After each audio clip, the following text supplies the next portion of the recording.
En primer lugar, hoy por hoy es muy difícil darle seguimiento ya al nivel de aprobación de créditos internacionales, nacionales, ya que ha existido una hemorragia prácticamente de aprobación de estos recursos. Hablamos solo durante la pandemia, se puede llegar a contabilizar más de 3.200 millones de dólares aprobados para diferentes áreas, desde el COVID hasta el rescate parcial de los generadores de energía para el ENE, que lo compró un banco nacional con filial también o en consorcio con un banco alemán.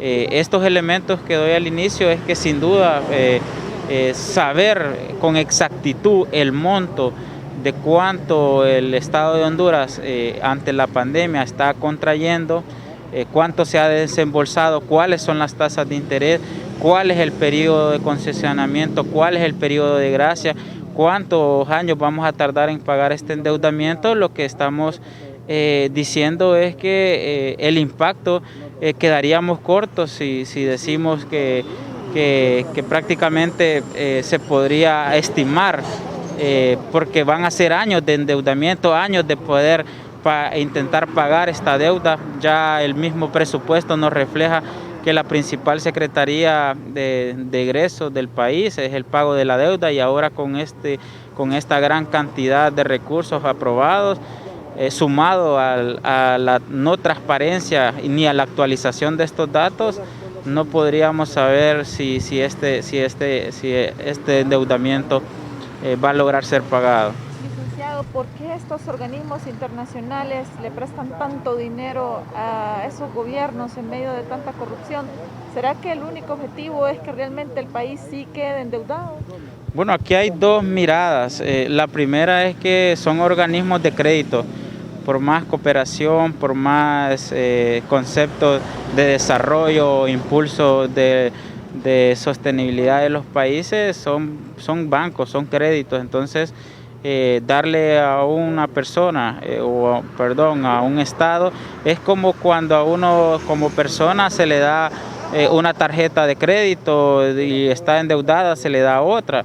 Eso es el primer elemento. El segundo es que a través del endeudamiento se aplican políticas bajo recomendaciones, entre comillas, de estos organismos, fomentando la privatización, fomentando mucho de la apertura económica, comercial, fomentando prácticamente las políticas neoliberales, y que los organismos internacionales, pues esos son de sus principales objetivos. Si no vemos el Fondo Monetario Internacional bajo disminuir el gasto social, liberalizar la moneda, es decir, depreciarlo más frente al dólar. Todos estos elementos hacen que los organismos internacionales den créditos por estas dos vías. ¿Qué garantías le prestan estos créditos, estos organismos internacionales al gobierno de Honduras, al país? Bueno, hay una premisa: los estados no quiebran.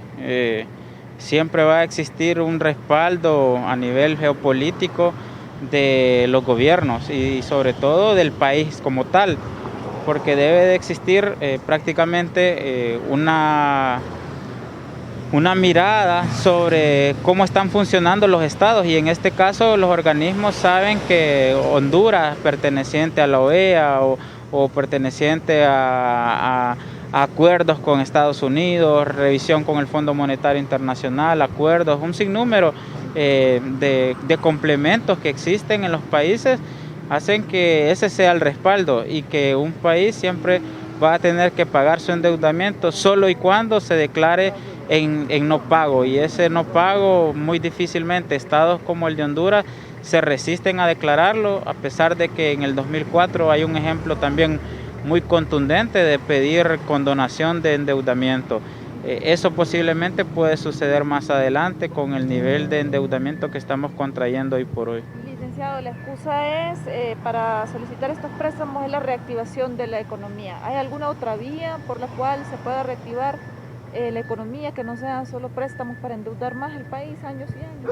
Bueno, lastimosamente aquí debería de existir pues un sacrificio de parte del gobierno, es decir, ante la pandemia y ante la caída de los ingresos tributarios, lo que se necesitaba era eficientar ese gasto o los pocos ingresos que tenía el Estado. Es decir, si el ingreso tributario cayó en un 28%, pues el restante debe ser prácticamente dirigido a la salud, dirigido a reabrir la economía. Todos estos elementos deberían de haber sido, el haber, aunque no existe, debería haber sido utilizado, pero la vía fácil es el endeudamiento.